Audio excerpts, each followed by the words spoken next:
Alam mo ba na iba-iba tayo ng study style at strengths? Kaya importante na i-base mo sa personality, ability, at weak areas mo kung paano mo unahin ng mga subjects sa si reviewer mo. Una, pwede mong alamin, katulad ng sabi ko kanina, yung weak areas mo. Unahin mo yung subject kung saan ka nahihirapan. Halimbawa, lagi ka nalilito sa math, dun ka mag-focus habang fresh pa ang energy mo sa pagre-review. Pangalawa, pwede ka rin mag-base sa coverage ng exam or sa percentage allotted kada topic. For example, English or verbal, ito ang pinaka-challenging at sabihin na nating may malaking porsyento sa score. Medyo malalalim ang vocabulary kaya normal lang na may encounter kang mga bagong words or terms. Okay lang namang manghula pero sisiguruhin mong magaling kang manghula. Meron din sa math or numerical pero focus ka lang sa basics tulad ng percentage, fractions, decimals, word problems, sequences, ratio, graphs at integers. Kailangan mabilis ka mag-isip dahil limited lang ang oras mo. Meron pa, logical or critical thinking. Nakakalito kasi lahat ng choices ay parang pwedeng sagot. Minsan kailangan lang natin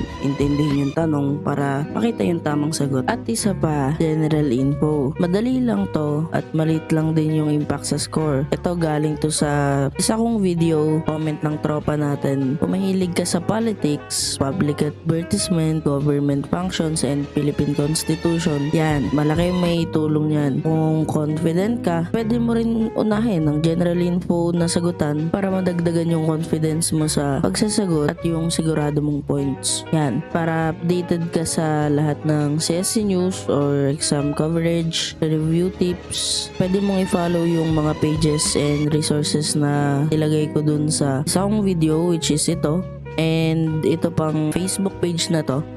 Nagpo-provide sila ng link para dun sa mga update sa civil service. And last, pwede mong i-track yung progress mo. Gumawa ka ng checklist or tracker para makita mo kung saan ka nag-i-improve at kung saan kailangan mo pang mas mag-focus. Ang sekreto talaga sa reviewer or pagre-review is personalized reviewing. Kasi sabi ko nga sa intro, iba-iba tayo ng personality, ng ability, at way of learning. Kaya kung anong effective sa'yo, dun ka mas mag-focus. Simple lang, pero consistent. Progress lang ang goal, hindi perfection. Kung nagustuhan mo yung ganitong klaseng mga content para sa darating na CSC examination, comment mo lang kung anong gusto mong pag-usapan natin para sa next video. Follow mo na rin ako para updated ka sa mga susunod pa nating review. Ano, mag-aaral ka na ba? Mag-aaral ka na. Salamat!